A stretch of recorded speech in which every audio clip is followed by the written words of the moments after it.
साक्षी को अब एहसास हो गया था कि आकाश सिर्फ गुस्से में नहीं था, बल्कि उसने सच में अपने पुराने अपमान का बदला लेने का फैसला कर लिया था। उसके पिता की कंपनी अब आकाश के निशाने पर थी और वह इसे किसी भी हालत में खरीदना चाहता था। लेकिन साक्षी हार मानने वालों में से नहीं थी। उसने अपनी मां से कहा, मुझे आकाश से मिलना है। ये डील सिर्फ बिजनेस की नहीं, बल्कि हमारी जिंदगी की भी है। मां ने उसे समझाने की कोशिश की, बेटा, जब रिश्ता टूट जाता है तो उसे जोड़ने की बजाय खुद को संभालना जरूरी होता है। लेकिन साक्षी ने ठान लिया था, अगर मैंने उसे खो दिया तो मैं खुद को कभी माफ नहीं कर पाऊंगी। अगली सुबह आकाश अपने ऑफिस में बैठा हुआ था। उसकी मेज पर साक्षी के पिता की कंपनी खरीदने के सारे पेपर तैयार थे। तभी दरवाजे पर दस्तक हुई। सर, मिसेस साक्षी आपसे मिलना चाहती हैं। आकाश ने बिना हिले जवाब दिया, उन्हें अंदर भेज दो। कुछ ही सेकंड बाद साक्षी ऑफिस के अंदर आई। उसकी आंखें लाल हो रही थीं, जैसे वह पूरी रात रोई हो। आकाश, प्लीज ये डील कैंसिल कर दो, उसने कांपती आवाज में कहा। आकाश ने बिना कोई इमोशन दिखाए जवाब दिया, ये बिजनेस है, भावनाओं की कोई जगह नहीं है। लेकिन ये मेरे पापा का बिजनेस है, आकाश ने मुस्कुराकर कहा, और ये वही पापा हैं जिन्होंने मुझे घर से निकाल दिया था। साक्षी चुप हो गई।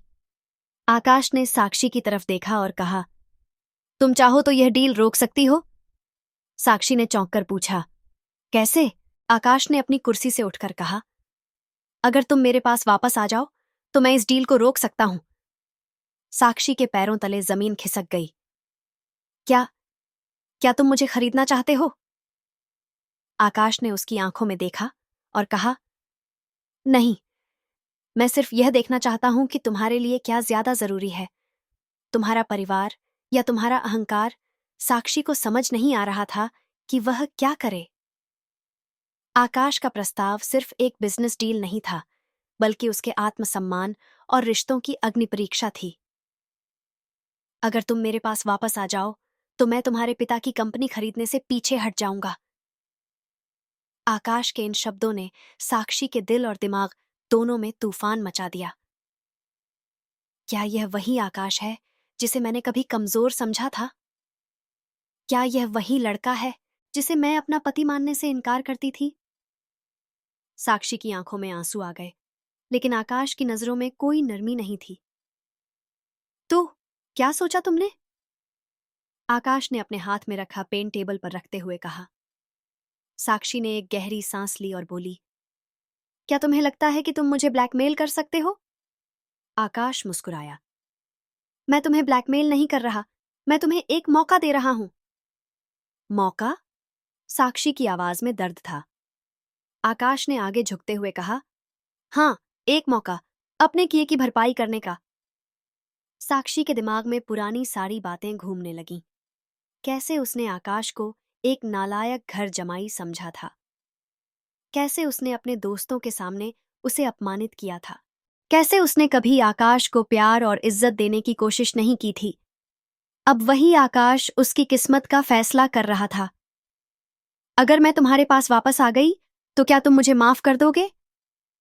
आकाश ने बिना पलक झपकाए कहा, माफ करना?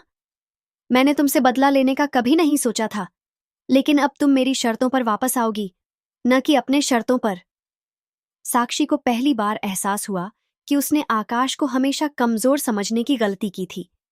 लेकिन अब वह उस शख्स के सामने खड़ी थी जो सिर्फ एक बिजनेस टाइकून ही नहीं, बल्कि एक खेल का मास्टर बन चुका था। मुझे वक्त चाहिए, साक्षी ने खुद को संभालते हुए कहा। आकाश ने अपनी घड़ी की तरफ देखा और कहा, तुम्हारे पास सिर्फ 24 घंटे हैं। घर आकर साक्षी खुद को कमरे में बंद करके सोचने लगी, अगर मैंने आकाश की बात मानी तो क्या यह मेरी हार होगी या यह एक नया मौका होगा?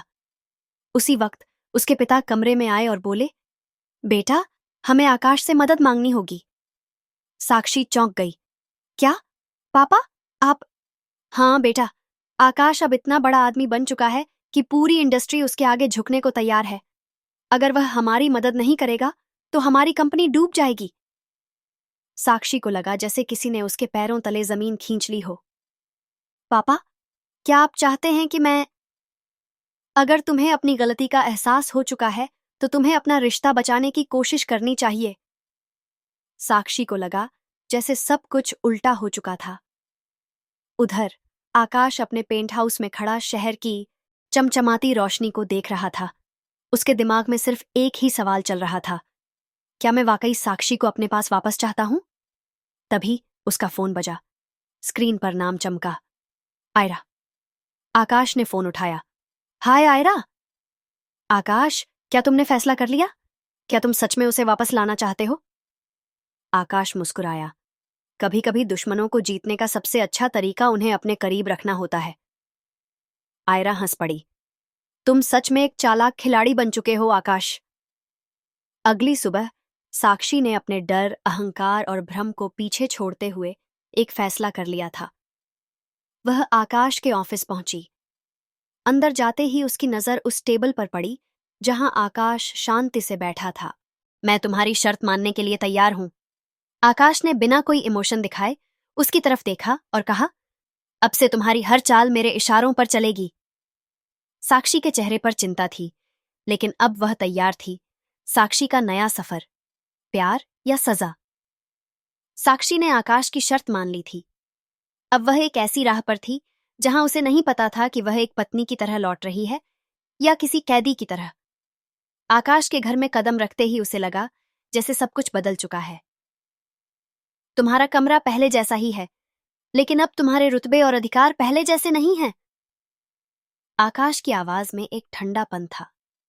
साक्षी चुप रही। आकाश ने आगे कहा, तुम्हें अब मेरे नियमों पर चलना होगा। अगर तुम्हें कोई दिक्कत है तो दरवाजा खुला है। साक्षी के पास कोई और रास्ता नहीं था।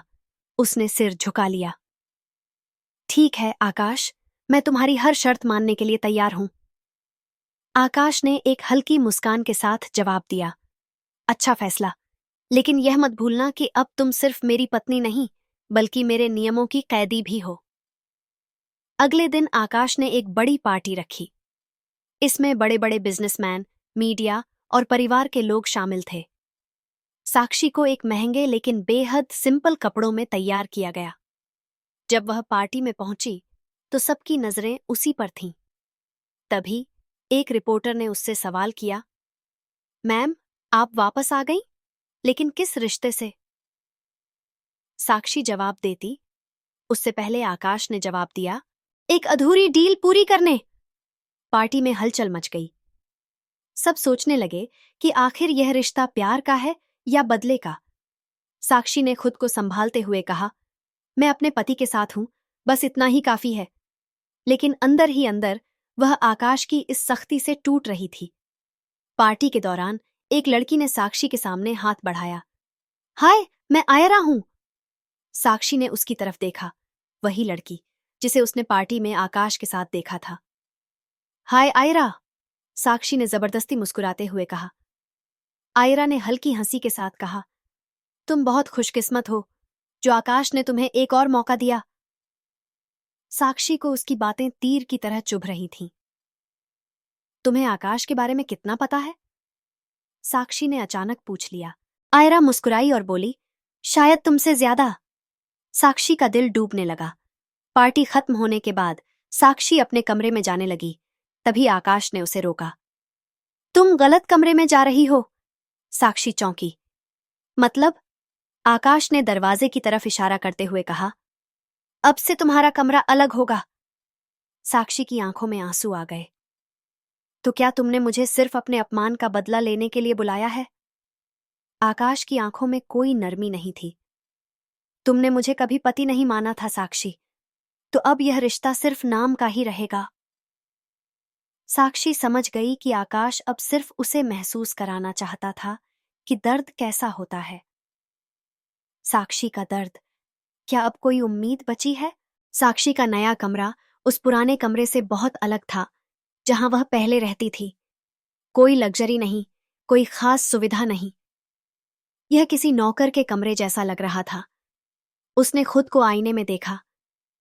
क्या मैं सच में इतनी गिर चुकी हूं कि मुझे मेरे ही घर में पराई बना दिया गया है? आकाश अब उसके सामने पति के रूप में नहीं, बल्कि एक सख्त बिजनेसमैन की तरह खड़ा था। उसकी हर हरकत सिर्फ एक चीज दर्शा रही थी, अब तुम मेरी शर्तों पर जियोगी। सुबह साक्षी जब नाश्ते के लिए डाइनिंग टेबल पर पहुंची तो वहां पहले से ही कुछ मेहमान मौजूद थे। उनमें से एक थी आयरा।